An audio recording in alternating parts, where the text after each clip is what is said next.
What's up, guys? This is Rise, and welcome to another video where today I'm showcasing a Haxorus double steal line. But no, this isn't the Haxorus double steal of old in the Master League with usually Haxorus, Metagross, and Magnezone. This is Haxorus double steal in the Great League, in the Fantasy Cup, and we're going to see how this team performs. Haxorus running Breaking Swipe and Surf to give it a little bit more coverage, along with that counter fast move to deal well against the opposing steel types. And you've got Berserker Safe Swap, now with the new move Trailblaze, what is going to help it out against Azumarill and other water types. And you also have Registeel lurking in the back, of course, a staple of the Great League. We're playing Ace Leader Sky here in the first battle, and he made a terrific catch, catching the Breaking Swipe on his Azumarill, making us look silly. But we have a hard response, so it's not the worst situation in the world. We can swap our Reggie in here, and luckily for us, he doesn't even have Hydro Pump. More Azumarills are starting to run Hydro Pump, specifically for this matchup, among others, in the Fantasy Cup. You've also got things like Escavalier, where Hydro Pump can be quite useful. So, Azumarill not running Hydro Pump this time around, and this is going to allow us to get a big-time farm down. We're aware of the potential swap in, so we're going to throw our Focus Blast here. This is going to actually knock out the Kamo. He lets it go. So, Kamo goes down. Let's see what comes in. I can't imagine it's the Azu, and it is a Turtonator. So the extra farm that we did before going Registeel is going to be super useful here, because now I'm going to be able to land a Breaking Swipe on the Turtonator. If I hadn't done all those extra counters when he caught on Azu, this very well may have been a loss, but that energy really came in handy. Turtonator gonna dominate against Berserker. However, it's been chipped so much, it's only gonna get off one move here. We're gonna go for the Shadow Claw down. Azumarill doesn't have that much energy, and we just go for a close combat to guarantee the win. And that is gonna be a G to the G Berserker. Looking pretty sly. Doesn't Berserker look like a little bit of a troublemaker? If you look at that team graphic to the side, I think Berserker looks like he's a little bit of a troublemaker. He's like the class clown. He's, I don't know, pulling pranks on the teacher in class. He just seems like he's a little bit of a troublemaker. Anyway, Haxorus double steal, but in the Great League, ladies and gentlemen. Let's see if we can skip ahead a little bit without going too far. Battle starting.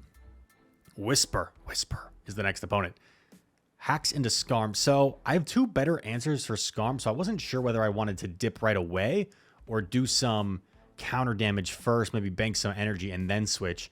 I elect to go for that route, and in comes a Flygon. Shadow Flygon kind of beats our entire team, so this is a little bit dangerous. I'm going to go for the Trailblaze, and I get the shield, of course. And now I'm debating, do I shield a potential bait? Do I let it go? He baits me. That's terrible. But I do get a charge attack priority. This is an IV dependent charge attack priority. So depending on the attack stat of these two Pokemon, it's going to depend who wins the charge attack priority. My Berserker is pretty high rank, so his Flygon must be like super high rank. He does knock us out, and I'm going to be forced to expend my Breaking Swipe here to get rid of this Flygon. We do not want Reggie on the Flygon. You're going to see a Flygon really take us out pretty badly in a future game. And now this could very well come down to the Breaking Swipe debuff. Focus Blast should one-shot, but the Breaking Swipe debuff happens, and now I'm not sure if my Focus Blast is going to be enough to knock out the Haxorus. Here it comes. Not enough, but we're slowly lock-oning down, and we get the lock-on down. And for some reason, the Haxorus, did they only throw one charge move, or am I tripping? No, they must have thrown two, right? Or did they only throw one? I forget. But if they only threw one, that was probably a lose con. They needed to throw two. If they did throw two, didn't matter, as Zap Cannon is going to knock out the Skarmory, as we saw. Nice little win there. And it's on to the next one. Yeah, so if you guys decide to run this team this week in Fantasy Cup, you want to make sure you're usually swapping out the Berserker when you can. We're going to swap in Reggie here to greet the Galar Weezing. Galar Weezing, a bit of a tough safe swap for this team, right? Because if you swap in Berserker, since we're not running Iron Head, we don't really have any charge move pressure for the Berserker. Luckily, we do call the overheat correctly, and this is huge because now we land a Zap Cannon, or actually shields a Zap Cannon, but now 3 stages debuffed is this Weezing's attack, and after 3 stages debuff, you're going to see that that Weezing's not going to be able to 2-shot me with overheat. This first overheat does less than half, and now it's another additional stage debuffed, so it's 4 times debuffed, and Weezing isn't going to be able to knock me out with the next overheat. So I'm in a pretty good spot because not only will I be able to survive this overheat, but I'm going to be able to farm down and come out with extra energy for the next matchup. Registeel lock-oning down. What's going to come in to greet me? It's going to be the Magnezone. And opponent makes a terrific catch. I got to be better than this. I can't allow this predictable of a catch. That's pretty poor by me.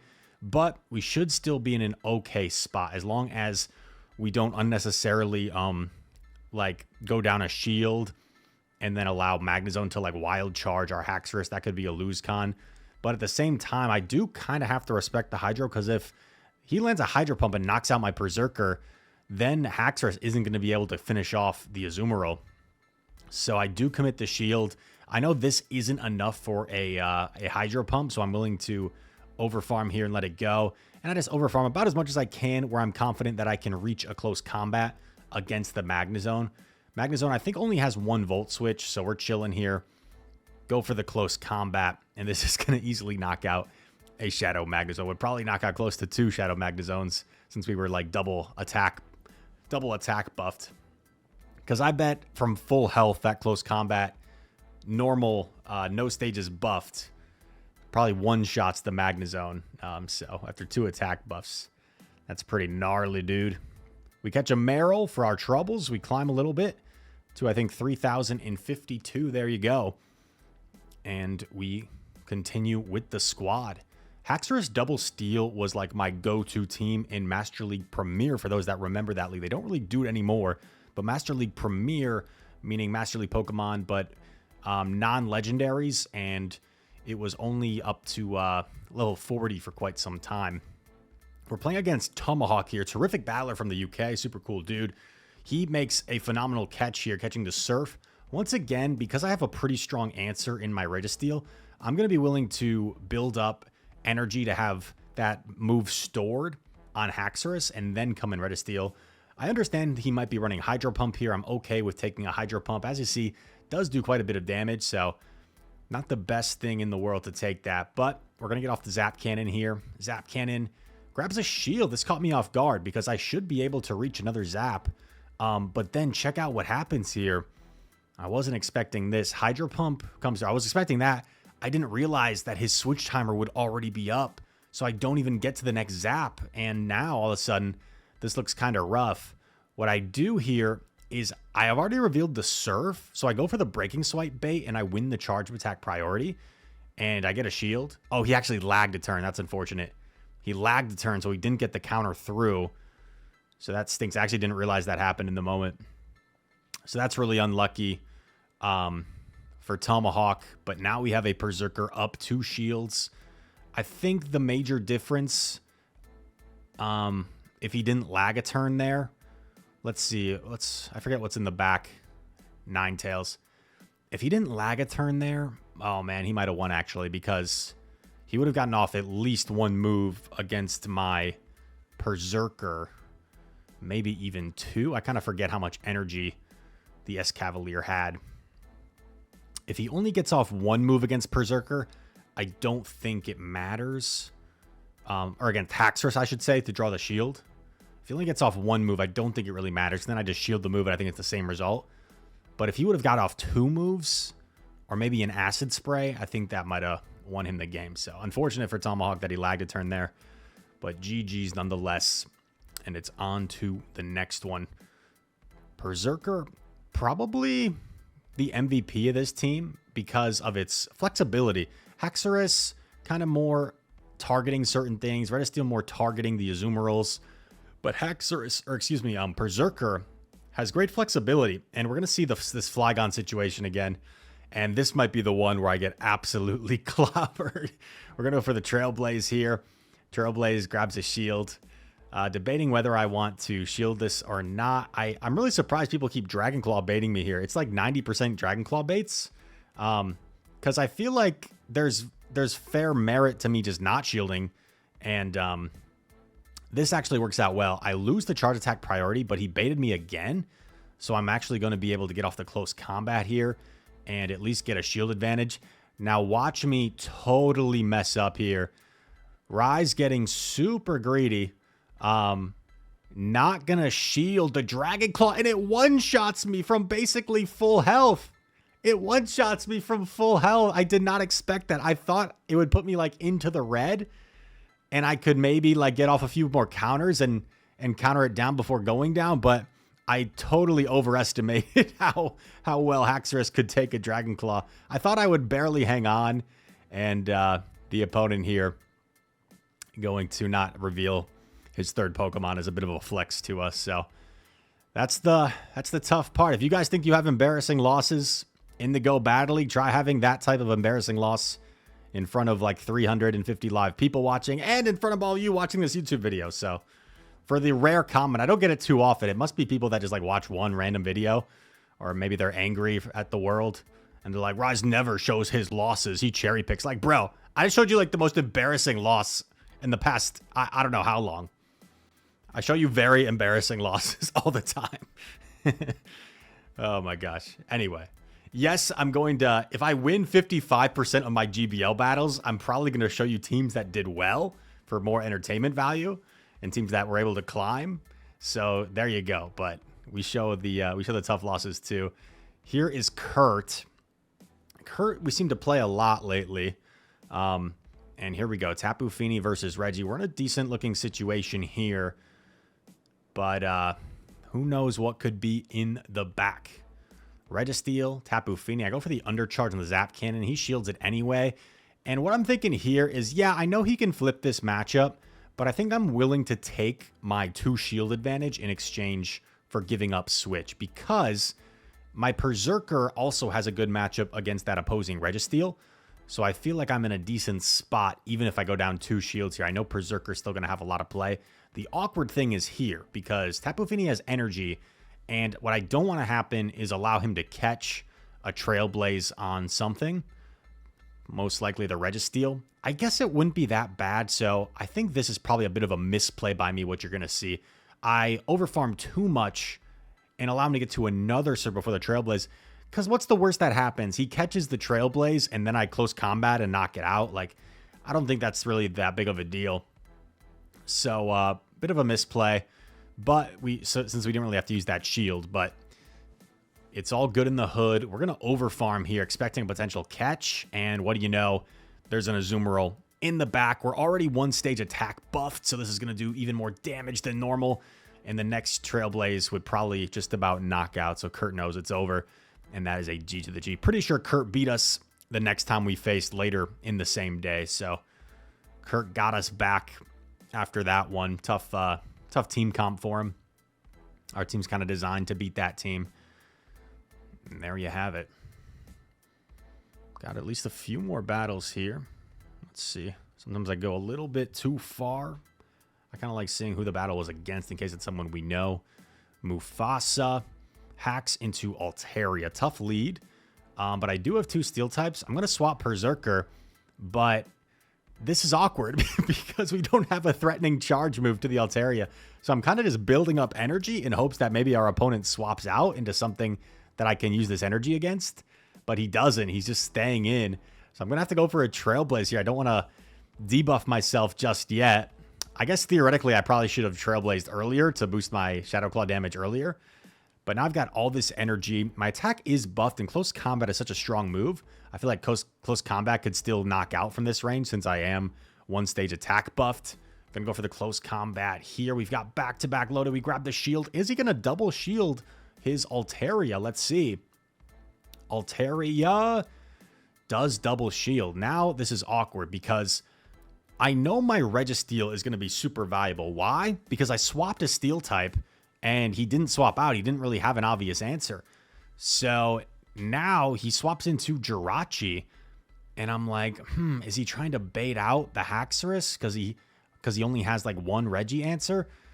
So I stay in here, which probably ends up being a mistake. As you're going to see, I am going to take the Doom Desire. I'm going to throw a Focus Blast here. And this is going to knock out the Jirachi. What's going to come back in? I'm presuming the Altaria actually comes back in, considering how this has played out. I'm going to go for my Focus Blast, and my opponent actually Charge Move priorities me, which is not ideal because I'm not going to take any residual energy into the back matchup. Actually, no, okay, it wasn't a Charge Attack priority. It just kind of looked like it. Must have been a one-turn difference. Focus Blast connects, and what's in the back? It's an Alolan Sandslash, and I'm going to get outpaced, so I kind of have to go for a catch, and I don't make the catch successfully. And even if I did, all he would have to do is pretty much undercharge it, but I guess it's kind of a difficult undercharge, and then he still might have won the game anyway. So really unfortunate loss for us, because on paper our Registeel was so good against that team, but the Altaria was pretty solid against the other two Pokemon, and the other two Pokemon as well didn't get to really see the Pokemon that they were meant to see in the situation they were meant to be. So Registeel couldn't really do it by himself, and well played by the opponent. But yeah, that's always tough when you play a game and based off the team comp afterwards, you just totally can clearly see how you would have won the game. But during the moment, right, you don't know the back line per se. So that's always the frustrating losses, when you know you could have done something differently to win, like right after the battle ended. And you know what you could have done, but weren't able to do it in the moment. But it happens. And that's the part of this game. You got to learn to adapt. I go for a Breaking Swipe bait here against the Escavalier, and he doesn't shield, of course. And then I make the dumbest decision in the world, because I was thinking he might Acid Spray bait me, and he only did 6. So 6 has to be an Aerialist. There's literally nothing else it could be. So I make the dumbest decision in the world. I come in Berserker. He swaps in Azu. I'm going to overfarm a ton here. And then I catch a move on my Reggie. This is looking kind of nice, depending on what's in the back. Play rough, resisted damage against our Registeel. Building up towards that Zap Cannon. We're going to get it off here. Zap Cannon will do some massive damage to the Azumarill. I'm really hoping that he doesn't have double steel counters. I'm hoping the Escavalier is really it for him. We're going to take this move. Let's see if he has Hydro Pump or not. And he does have Hydro Pump. I'm still going to commit to this lock-on down. I figure he might swap Escav here at some point. Especially after this, because this is only a play rough. So I really need to be aware of the Escav swap. Escav swaps. We get off our Focus Blast here. Zap Cannon would have been better, but he might let it go anyway. And yeah, he lets it go. Berserker against whatever the back Pokemon is. What's it going to be? And it's Registeel. ABA weak to fire. Pretty odd team, to be honest. But I guess if he sees a Turtonator, maybe he can just... Well, does Escavalier even live 3 Incinerates? I don't know. If Escavalier doesn't live 3 Incinerates, you just lose to a Turtonator lead. But maybe he can... Maybe Escavalier can get to a Drill Run before going down if you live 3. And then you just kind of sacrifice it, get a shield advantage. I don't know, bro. But Berserker knows what's up. And he's up shields, he's up energy. He's a little bit of a beast. Zap Cannon is going to grab our shields. He goes for the swap to clear his debuff or something. No, he's not debuff. What am I even talking about? Maybe he thought I was out of move and he's trying to catch.